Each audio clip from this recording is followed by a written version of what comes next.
രാധിക മോള്. ആ മോളെ, മുത്തശ്ശിയും പ്രിയങ്കി തിരിച്ചെത്തി അച്ഛാ. അത് മോളെങ്ങനെ അറിഞ്ഞു?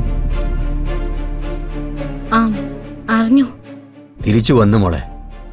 കോടീശ്വരികളായെന്നും പറഞ്ഞ് ബഹളം വെച്ചുകൊണ്ടൊക്കെയാ വന്നത്. കയ്യിലൊരു ചെക്കും ഉണ്ട്. ആ ചെക്ക് അമ്മ കൊടുത്തതാ അച്ഛാ. എന്താ മോളെ? വരുണിന്റെ ജീവിതത്തിൽ നിന്ന് ഒഴിഞ്ഞു മാറാൻ പ്രിയങ്ക ആവശ്യപ്പെട്ടത് 25 കോടി രൂപയാ. അത് കൊടുത്തു.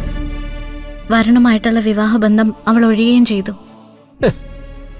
മോളെ, എന്തൊക്കെയാ നീ കാണിച്ചു കൂട്ടുന്നത്? വരുൺ നിന്നെ താലി കെട്ടിയതും ഒന്നിച്ച് ജീവിക്കാന്നുള്ളതൊക്കെ സത്യമല്ലേ? അതിന്റെ കൂലിയായിട്ട് 25 കോടി രൂപ കൊടുക്കാന്നൊക്കെ പറഞ്ഞാ എല്ലാവരും കൂടി തീരുമാനിച്ചതാ അച്ഛാ. മോളെ, അച്ഛൻ കുറച്ച് കഴിഞ്ഞിട്ട് വിളിക്കാം. ശരി അച്ഛാ. അമ്മേ, അമ്മേ,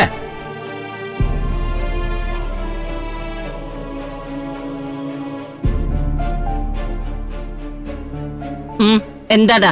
അമ്മയുടെ കയ്യിലിരിക്കുന്ന പണം ശ്യാമ മാഡം തന്നതല്ലേ? ആ അതെ. പക്ഷേ ഞങ്ങളിത് അവരോട് ചോദിച്ചതൊന്നുമല്ല. ശരിക്കും ഞങ്ങൾക്ക് പണം തരേണ്ടിയിരുന്നത് കണിമംഗലത്തു നിന്ന വരുണിന്റെ കയ്യിൽ നിന്ന്. പക്ഷെ എന്ത് ചെയ്യാനാ, പണവും കാത്ത് ഞങ്ങൾ ഇരിക്കുമ്പോ കണിമംഗലം പൊളിഞ്ഞ് പാളീസായിരുന്ന വാർത്തയാ വന്നത്. അപ്പോഴാ അവളുടെ അമ്മയുടെ എഴുന്നള്ളത്ത്. എന്തിന്റെ വിലയാ അമ്മയുടെ കയ്യിലിരിക്കുന്നത്?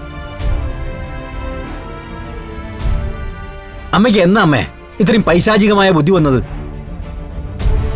പണത്തിനും സ്ഥാനങ്ങളോടുള്ള ആർത്തി ഈ പ്രായത്തിൽ എന്തിനാ? എടാ, എനിക്ക് വേണ്ടിയല്ല, ഈ നിൽക്കുന്ന ഇവക്ക് വേണ്ടിയാ. ഇവള് കോടീശ്വരിയാവാനും മറ്റുള്ളവരെ അതിശയിപ്പിച്ച് ജീവിക്കാനും വേണ്ടിയാ സുകുമാരിയെ കിടന്ന് കഷ്ടപ്പെടുന്നേ. ഇതിന്റെ പേര് കഷ്ടപ്പാടെന്നല്ല അമ്മേ, പിടിച്ചു പറയുന്ന. ഈ ലോകത്ത് ചേച്ചിക്ക് ഏറ്റവും വിലപിടിച്ചത് വരുണല്ലേ? ആ വരുണിന് ഞാൻ വിട്ടുകൊടുക്കുമ്പോ 25 കോടിയെങ്കിലും എനിക്ക് കിട്ടണ്ടേ? ഞങ്ങൾക്ക് വേണ്ട വില ഞങ്ങൾ ചോദിച്ചു വാങ്ങിച്ചു. ഇനി ഞങ്ങൾ ജീവിച്ച് കാണിച്ചു തരാം. ചതിക്കാൻ മാത്രം അറിയാവുന്ന നിങ്ങൾ ഈ വീട്ടിലുണ്ടായ ഒന്ന് മനസമാധാനത്തോടെ ഉറങ്ങാൻ പോലും പറ്റില്ല. ഒന്ന് ഇറങ്ങി പോവാമോ? ഭീഷണിയുടെ പേരിൽ ഞങ്ങൾ ഇറങ്ങില്ല. പക്ഷേ ഇറങ്ങാനുള്ള ഒരു ആലോചനയിലാ ഞങ്ങള്. ഈ 100 ആണ്ട് പഴക്കമുള്ള വീട്ടിൽ നിന്ന് റിച്ചായ ഒരു ഫ്ലാറ്റോ മറ്റോ വാങ്ങി അങ്ങോട്ട് മാറിയാലോ എന്നൊരു ആലോചനയുണ്ട്. അത് ശരിയാവുമ്പോ വിവരം അറിയിക്കാം. അല്ലേ മുത്തശ്ശി? ആ പിന്നല്ലാതെ. നമുക്കൊരു വലിയ വീട് വേണോടി മോളെ. ഉമ്മറത്തെ ഒരു 5-6 കാർ ഇങ്ങനെ നിരന്ന് കിടക്കണം. വീട് നിറയെ ജോലിക്കാരും വേണം. എന്നിട്ട് അവരെയൊക്കെ ഭരിച്ചുകൊണ്ട് എനിക്കും നിനക്കും ഒന്ന് സുഖിക്കണം. അത് കണ്ട് ചില ദരിദ്രവാസികളുടെ കണ്ണും തള്ളണം. നീ ഇങ്ങോട്ട് പോരടി മോളെ.